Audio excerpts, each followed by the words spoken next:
नमस्कार मित्रों, आज आपके सामने प्रस्तुत है यथासंख्य अलंकार। ये हमारे साहित्य दर्पण के अलंकारों की एक सीरीज चल रही है जिसका ये 56वां भाग है और आप देख रहे हैं संस्कृत लोक यूट्यूब चैनल।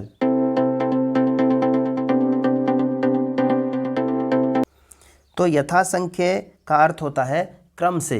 किसी चीज़ को जब हम क्रमबद्ध कर देते हैं और उसको अलंकार रूप में हम ढाल देते हैं तो वहाँ पर यथा संख्य अलंकार होता है। यथा और संख्य ये दो, इसमें दो शब्द हैं, यथा और संख्य, दोनों को मिलाकर के यथा संख्य, यानी कि किसी भी चीज़ को क्रम से कहना।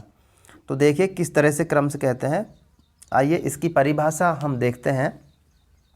कहते हैं यथा संख्य मनुद्देश्य उद्दिष्टानाम क्रमेण यत्, कि उद्दिष्ट अर्थात कहे हुए पदार्थों का यदि फिर उसी क्रम से कथन करना हो तो उसको हम यथासंख्य अलंकार कहते हैं, या फिर यथासंख्य अलंकार होता है। तो इसमें यही है कि कुछ चीज़ें क्रम से रखी हुई होती हैं।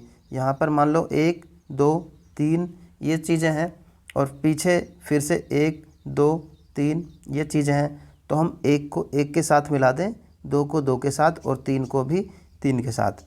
तो इस तरह से जब हम क्रम से करते हैं तो उसको यथासंख्य अलंकार कहा जाता है। देखिए इसका एक उदाहरण है, साहित्य दर्पण से लिया हुआ है। उन्मीलंती नखैर्लुनिः वहति मोक्षांचलेना वृणु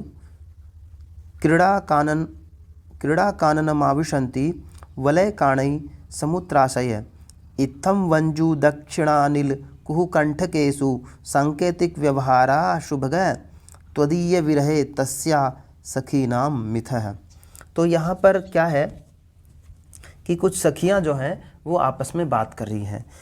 वो कहते हैं कि हे प्रिय या हे सुभग, किसी व्यक्ति को संबोधित करते हुए कहते हैं कि हमारी जो सखी है जब वो तुम्हारे विषय में बात करती है या उसकी सखियाँ तुम्हारे विषय में बात करती हैं या हम जब बात करते हैं तो सीधे सीधे किन्हीं शब्दों को नहीं कहते बल्कि उनको घुमा फिरा करके यथासंख्य कहते हैं। जैसे हे सुभग, तुम्हारे वियोग में उसकी सखियाँ परस्पर संकेत से इस प्रकार व्यवहार करती हैं। जब वह कहती है कि उन्मीलंती यानी कि खिलते हैं, तो दूसरी सखी कहती है नखों से नोच डाल।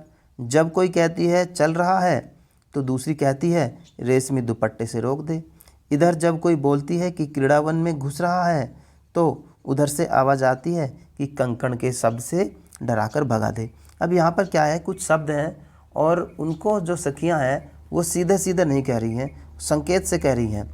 तो इसमें क्या है, देखिए सबसे पहले उन्होंने कहा उन्मीलंती। उन्मीलंती यानी कि उन्मीलंती का अर्थ है खिलना, खिल रहे हैं। तो दूसरी ने कहा लखे नुही, कि उनको नाखूनों से रोक दो, खिल रहे हैं नाखूनों से रोक दो। किसी चीज़ का उन्होंने नाम नहीं लिया कि क्या है वो।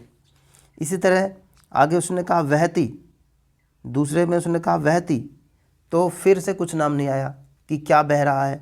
तो फिर कहा मोक्षांचलेना वृणु, कि उसको आंचल से रोक दो, दुपट्टे से रोक दो। फिर कह रहे हैं क्रीड़ा काननम आविशंति, कि क्रीड़ा कानन में घुस रहा है। क्या घुस रहा है, कुछ नाम नहीं। तो वलय काणी समुत्राशय, तो घुस रहा है तो उसको रोक दो। तो इस तरह की बातें चल रही हैं। अब उनको किस तरह से क्रम में लगाना है, कौन कौन सी चीज़ों का क्रम किससे मिलेगा, तो ये देखिए उन्मीलंती जो उसमें शब्द आया था, पहला शब्द उन्मीलंती था। तो उन्मीलंती को, अच्छा ये देखिए 3 शब्द थे, उन्मीलंती, वहती और क्रीड़ा काननम आविशंति। तो इसमें जो पहला उन्मीलंती शब्द है ये तो मिल जाएगा वंजुल से, वंजुल यानी कि बैत के फूल, और वहती बह रहा है ये मिल जाएगा दक्षिणानिल से, यानी कि दक्षिण दिशा से चलने वाली शुद्ध वायु। और क्रीड़ा काननम आविशंति यानी कि क्रीड़ा कानन में घुस रहा है तो ये घुस जाएगा कुहुकंठकेषु यानी कि कोयल के साथ। तो यहाँ पर हमने देखा कि इसमें 3 क्रियाएं हैं, उन्मीलंती, वहती और क्रीड़ा काननम आविशंति, और बाद में 3 कर्ता भी दिए हुए हैं वंजुल, दक्षिणानिल और कुहकंठकेशु। तो इन तीनों को, ऊपर के तीनों का मिलान हम नीचे वाले तीनों से कर देंगे। लेकिन करेंगे किस तरह से? यथासंख्य क्रम से, यानी कि पहले का पहले से, दूसरे का दूसरे से और तीसरे का तीसरे से। तो क्योंकि ये यथासंख्य होते हैं तो इसीलिए इस अलंकार का नाम भी यथासंख्य अलंकार होगा। ये आप समझ चुके होंगे। यानी कि यथासंख्य अलंकार वहाँ पर होता है जहाँ पर किन्हीं तीन या तीन से ज़्यादा वस्तुओं को पहले क्रियाएं आ जाएं और बाद में उनके कर्ता आए, उनको आपस में मिलाया जाए। तो ये हमने पढ़ा यथासंख्य अलंकार। आपको इसको अधिक विस्तार से पढ़ना है तो आप साहित्य दर्पण की पुस्तक से पढ़ सकते हैं, या फिर संस्कृत गंगा जैसे जो संस्कृत के प्रसिद्ध चैनल है वहाँ से पढ़ सकते हैं। यदि आपको ये वीडियो पसंद आया है तो आप इस वीडियो को लाइक करें, अपने मित्रों के साथ शेयर करें, इस चैनल को सब्सक्राइब कर लें ताकि आपको इसी तरह के अन्य वीडियो मिलते रहें। धन्यवाद मित्रों, नमस्कार।